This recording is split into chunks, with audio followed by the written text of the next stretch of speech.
But anyway, okay, and we're back to discuss the Cha-Cha. It's been very controversial the past weeks, and ngayon, linawin natin. No? First thing I want to clarify, and this is from my point of view, but it is based on history. Ano? Na itong mga dalawang araw na nakaraan na maraming lumalabas na batikos sa proposal for a new Cha-Cha. At yung ginamit nitong si Flor Angel Rosario Braid, na isang kolumnista ng Manila Bulletin, Trojan horse daw itong bagong Cha-Cha. Well, the reality is, yung 1987 Constitution or yung Constitutional Commission, ang totoong Trojan horse. Trojan horse ng mga Amerikano, Trojan horse ng Filipino oligarchy, Trojan horse ng Filipino financial establishment, finance establishment, na anong basehan ko po sa aking pagsabi po nito. Number one, very few understand and know this, tinanggal po ng Constitutional Commission ni Cory Aquino, na miyembro itong si Flor Angel Rosario Braid, at saka itong si Christian Munsod, tinanggal yung provision sa ating saligang batas noon, yung 1971 o 72 Constitution, na pati ang mga historical rights natin sa mga territories ay ating itinataguyod. Yun po ay dating nasa territorial provisions ng ating saligang batas of 1972. Tinanggal po yun. Bakit po tinanggal? Para mawala yung claim natin sa Sabah. Kasi remember, the Sultanate of Sulu is now part of the Philippines, and so the Philippines has the claim to that historically, yun ang basehan talaga.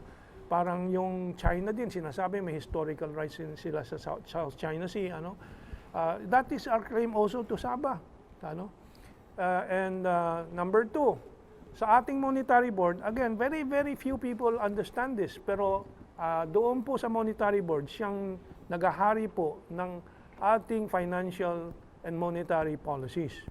Noong panahon ni Marcos and the 1972 Constitution, the government, has the majority seats in the monetary board. Pinalitan din po yan ng 1986 Constitution. Kaya po ang hari po diyan sa ating pera ngayon at sistemang pinansyal ang mga bankero po. And so, because of these many changes in the Constitution, which very few people understand, naging kolonyal, colony na naman po tayo ng foreign powers, and of course our internal colonizers, the financial and oligarchic class. Let me just see if I have a follow-up dito na point, of course, my next image is the senators are weighing opinions of constitutional law experts on economic Cha-Cha. Yung experts daw, yung si Braid at si Munsod, they are not experts. They are just tools of the ruling class that won in the EDSA revolt or coup. But of course, one of the opposition daw to this new Cha-Cha is that we don't want foreigners to own companies 100%.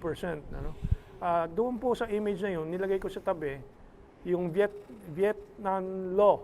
This is from the Vietnamese source. Meron silang mga rules, establishment of a 100% foreign-owned LLC. How can foreign investors establish a 100%? So, pwedeng mag 100% ownership ng mga korporasyon, even in Vietnam, which is much more militant than the Philippines, much more nationalist, much more patriotic. In fact, they defeated in a war with the Americans, and so on. Actually, we can do it also in the Philippines. We have negative list na mga listahan na hindi pwedeng pasukan ng foreigners, but meron mga paraan, pero hindi nangyayari dahil ang oligarchs po natin, ang malalaking corporation, Makati Business Club in particular, more businesses resist Cha-Cha for bad timing daw. When is the timing? We are in a crisis, employment crisis ngayon. I'll tell you what the oligarchs are doing. For example, from the column of Tony Lopez, he reports on one of the oligarchs, San Miguel Corporation, si Ramon Ang. We're all happy about the new infrastructure, the skyway, and so on. But what most people will not see is that their San Miguel Corporation is taking so much profit out of this. No? Sabi ni Tony Lopez, with a 55% share of the nation's tollways, San Miguel Corporation's infrastructure projects generated 23 billion in revenues and 11 billion in profits in 2019 alone. 1 year alone. Ano? What about the other half? Sila Manny Pangilinan and so on. Another 10 billion? That's 21 billion pesos in private pockets. Every year for the next 10, 20 years. Ano? How much of that should be going to more public infrastructure kung gobyerno ang gumawa? Well, all these are from the privatization that is also connected to our constitution. No? So, but it is valid. The anti-Chacha now make a valid point. Yung mga hindi naman oligarch-oriented, no? Yung mga katulad ni Ferdy Pasion and so on, pare-pareho lang naman gagawa ng bagong konstitusyon. Mga senador, mga kongresista na may sariling interes at hawak ng mga oligarchs. Merong nag-text sa akin, yung Speaker of the House natin, hawak ni, yung asawa, tao ni Ramon Ang, and so on. So the same thing will happen. That's why sabi ko, baka kailangan pag-usapan din yung RevGov. So our co-host has some views about this. Of course, you have your views. Meron lang ho akong konting historical view dito. During the time when Cory won, there was a lot of nationalist sentiments even before a constitutional convention was taken into consideration. Ang naging problema, hindi elected constitutional delegates, kundi constitutional commission which were handpicked by Cory Aquino and her cabinet members and her advisors. Ang naging problema doon is, instead of being nationalistic in its approach, naging anti-Imelda and Ferdinand Marcos ang nilalaman ng Constitution. Thereby, mayroong mga political provisions dyan na bawal tumakbo and under term limits, which is all good. Ang naging problema yung economic provisions because many of the elites, oligarchs, and the old rich establishment here in the Philippines wanted to maintain control or monopoly of the economic supposedly boom dapat at that time kasi nga katatapos lang ng term ni Ferdinand Marcos. Now, Chacha, there's a lot of talk na baka maging politically motivated, magkaroon tayo ng extension, magkaroon ng ganito. No, Congress has already proven during the time of the change of speakership war between Cayetano and Velasco. Yes, Velasco. Na meron silang palabra de honor. Kaya naman nanalo si Velasco because they really wanted to make that promise na dapat iupo siya.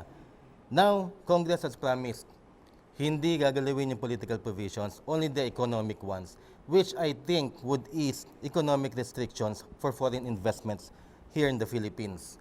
Ano-ano yun? Article 7, Section 2, 3, 4, Patrimony and Economy, educational institutions, and certain general provisions which you have mentioned sa preamble na dapat talagang ibalik or i-amendahan. So with this, there is a lot of talk between, sabi nga, si Kawini Monsod, who was also a framer in the Constitutional Commission. She was a member, along with my former boss, si Cablas, before dun sa Constitutional Commission. And now they are very, very worried, as well as the business sector in Makati, about this Chacha, which I think dapat naman talaga we should be open to. Ano ho ba talaga, where does this come from? From political history? O dahil meron talaga silang inaalagang interest nila and we do not want to open ourselves to competition, ika nga, pag dumating yung mga foreign investments dito? Well, part of the answer already comes from the introduction of Kamentong, no? That our bububukas ang ating economy, sinarhan uli nila. At yan naman ang agenda nila kasi gusto nila maging mga ahente, itong mga oligarko, itong mga naghaharing uri, gusto nila sila maging ahente, maging brokers ng kwarta na nanggagaling sa labas. Gusto nila dumadaan sa kanila. Hindi naman ganyan kalaki San Miguel Corporation eh. Ha? Bakit yabang sa mga pie in the sky projects, mga skyway na aapakan ng Pasig River, mga airport na magiging white elephant naman, wala namang future talaga, mga project, mga tulay between Katiklan and Boracay. Why is Ramon Ang exalting all these hot airs? Because he has projects now na wala naman siyang pera to finance them. And to get foreign investors excited, yan ang PR blast niya. So, kukunin niya ngayon lahat ng pera niya para matapos na yung skyway niya. By the way, hindi pa tapos ang skyway, ha? Para sabi ninyo, tapos na ang skyway. Hindi pa. Wala pa yung mga toll booth. Yung toll booth ang magpapatunay na yung skyway na yan, hindi para sa taong bayan. Kundi para sa bulsa ng mga tao nakikita dyan, hanap buhay huyan. Hindi huyan public service. No?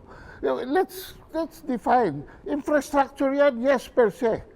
Pero hindi po para sa taong bayan. Hindi para mag-create ng trabaho. Sinasabi nila, ang mag-create ho ng trabaho talaga mga factories and expansion of our agricultural consciousness that we really have.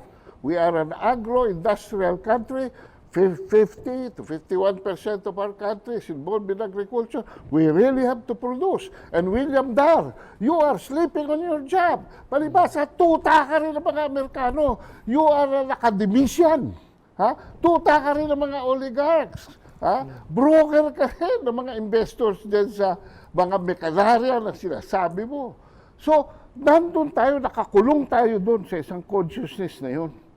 Na tayo ay kailangan maging nationalistic, and part of that is our isolation from the economy of the world.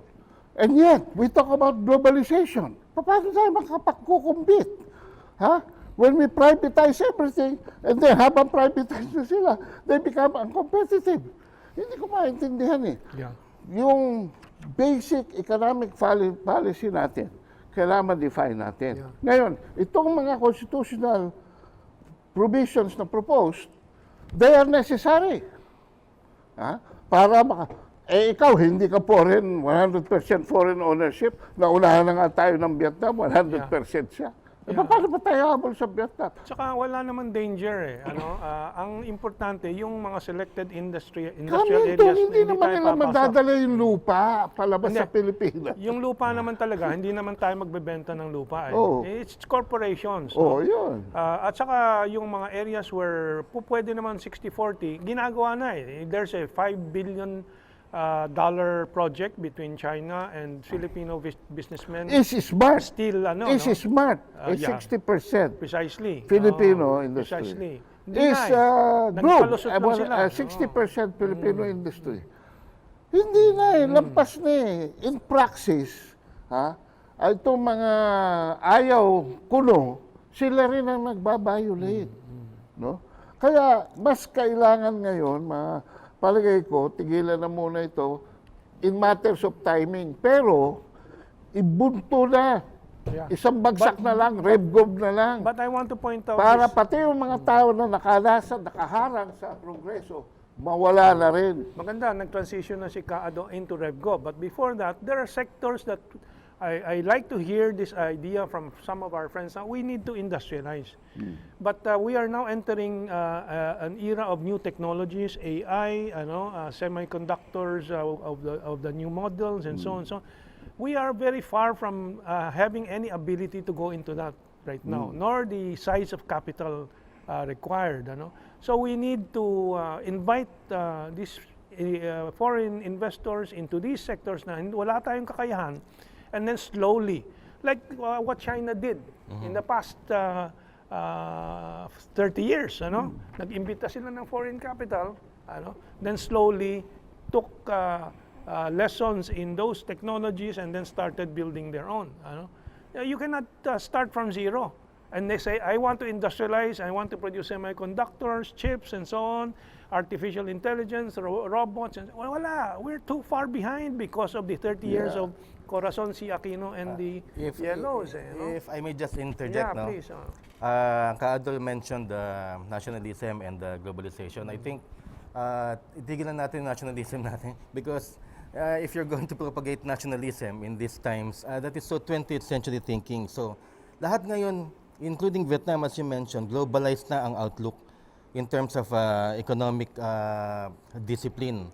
So para sa akin, para natin ma-outgrow yan at para malampasan natin ang mga problema natin ngayon, we should give Congress a chance dito sa charter. Ano ba naman yung sinasabi nila? We will just put in the words unless otherwise provided by law sa mga constitutional provisions na yon. For them to be able, just last point lang po, for them to be able to have an enabling law for those foreign companies to come in. Ang problema lang, and which President Duterte himself has expressed, and I have the image here, the report, no, nung kasagsagan nung debate tungkol sa RevGov, no. The Palace Defense Duterte's remark on public discussions for RevGov, sabi niya, sige, pag-usapan, but also they recognize it's unconstitutional daw. Although Bono Odasa has always said it can be constitutional, no. Yung Praetorian provision daw ng Constitution, no, pwede daw. Alam mo naman mga abogado, they can really turn every phrase into something advantageous to them. Ano? Ikaw, nag-abogasya ka, hindi mo lang binuo. Ano? So, I mentioned the limitations of Chacha because of the interest also and the composition of our legislature, our Senate and our Congress. No? But the RevGov has questions, has obstacles, but to me, it is the political decision of the ruling powers, you know, which is President Duterte. He can do it if he wants to. And you need any drastic change, you need that revolution by any means, which we have seen in other societies, Vietnam, China, Singapore, and so on. And during Marcos's time, he had the revolution, the democratic revolution, which really changed the direction of our society, improved the state and the economy. For a while, we exported rice. We were growing cotton in Mindanao, and we were growing grapes in Ilocos, and so on, so on. Lahat yan na udlot, nawala because of the 1986 revolution. Alam niyo po, nagkikwentuhan po tayo kanina, I really think they need a new communication expert because once you put in the word revolutionary government, yung revolution, kinakatakutan talaga yan. And I think they should change that. Bakit natatakot ang mga tao? You know, in any election, it's a revolutionary change. Change pa rin yan. Marami na tayong pinagdaanan yan. But for them to espouse on a title that is RevGov, maraming natatakot talaga dyan. Before I go to ipapaliwanag kung bakit ginagamit ko para masanay tayo pag-usapan. At maraming magagandang bunga sa kasaysayan ng sangkatauhan sa mga revolusyon. Kasi that is a next higher stage of evolution. So it's our intellectual development that I am trying to encourage. Kaado, go ahead. Palagay ko hindi mangyayari under Duterte. Duterte is an attorney at law. And he is against outlaws. Revolutionary government is an outlaw.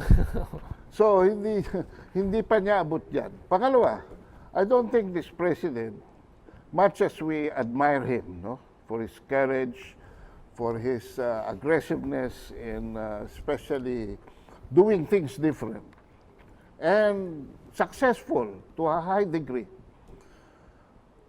Wala sa kanyang mold. Wala sa kanyang mold eh. To be able to be a president, it is a destiny. To change the direction of the country 180 degrees belongs also to somebody who has a destiny to do that. But kailangan ng filosofiya rito. Kasi parang management by objectives yan eh.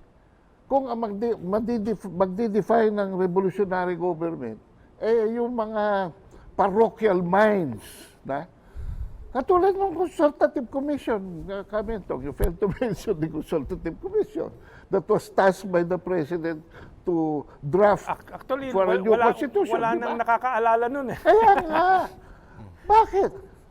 Direksyon binigay ni Presidente. Federalism. What did they come up with? They came up with a unitary government with 18 autonomous regions. They called states. Yun nga sabi mo, they wanted to verbally engineer to artificially define terms that belong to Webster. Sino yung and nilagay of the na? Oxford Sinong Dictionary. nilagay doon? Mga abogado din, si Puno, Justice, no? Justice Puno and so on. All up in the air, all Ay, up in the nako. air. You know? So, kaya kita mo, sinong pumigil nung consultative commission na yun? Si Presidente din mismo. Kasi sa definition pa man, at alam ni Presidente ang definition ng federal government dahil sa iisang eskwela kami nanggaling. Kambeda. At ang teacher niya, ay katulad ni Professor Badoy. Yan, malaki ang impluensya niyan eh. Kaya na-appoint si Lorraine doon sa PCO. Dahil si Professor Badoy ay defined Sana, for tama us ba the yung federal government. Tama ba yung pronunciation mong Badoy ang alam ko eh? So, Hindi ba nababadoy naman sa... Alam niyo, Kaado, para sa akin, mali ang approach eh. Kasi natatakot ang mga Pilipino at natatakot din yung mga nakaupo na in case na magkaroon ng federalism, the same people would still occupy new positions. Sa akin, unahin mo muna electoral reforms para matapos lahat ng vote buying and vote selling na yan. Tanggalin mo, criminalize the act of vote selling and vote buying. And then ipasok mo yung federalism. Doon matututo yung mga taong bumoto ng tama. Whether it is a federal form of government, presidential, unitary, whatever, parliamentary. Para sa akin, if it comes from the will of the people, gaganda ang gobyerno Kanina off the air, di ba nagdi-discuss tayo? Sabi ko, the will of the people is secondary. All societies that change for the better because there is an elite political leadership that forges ahead, structuralizes those ideals, and then implements it. Lahat yan. And that's why there is this discussion nga, pati itong oligarch natin na si Rason, sumasang-ayon. All change that has been good comes from authoritarian governments. No? Well, like China is not authoritarian. I use the term communitarian. Meron silang collective leadership na ideals na nasa isip, isinagawa nila. Sumunod muna lahat ng mga tao. If you want to change the electoral system, we need first that revolutionary group and revolutionary leadership, change it, polish it, perfect it, and then let the people participate again. Kaya po may tanong po ako kay Kaado. Sige, Tungkol go po ahead. dyan. You said na, okay, yung mga established political powers na nagdidikta. Pero President Duterte did not come from that. He came from the masses. Masa ang nag-aan sa kanya. Pero kaya ba nahihirapan at tinigil na niya itong RevGov and federalism because ang kanya mga nasa paligid, yun nga sinasabi ni Kamento. We have 1 minute left, please. Ang sinabi ni Kamento ay yung destinasyon na gusto niya. And I may agree with that. Kasi I've seen the effect. Hindi lamang sa Pilipinas but I've seen the effect inversely sa China and how the situation should favor the many who are poor. The people who in our constitution are defined as the absolute sovereigns. Sila may-ari, sila dapat na may kapangyarihan. Ang nangyayari, sila nasa huli. So if meritocracy is the product of communitarian style of governance, then I'm all for it. Kasi yung mga mai-elect sa baba, Running out of time. yung mai-elect sa baba, sila nag-i-elect pataas. Okay, that's Kaya the final kilala word. ang mga taong naluluklok sa pwesto. Okay, so we've run out of time. Kayo naman ang magmuni-muni tungkol dito sa mga to. And next week, magkikita tayo ulit and we have more topics to discuss. Mabuhay po and have a good week ahead of you.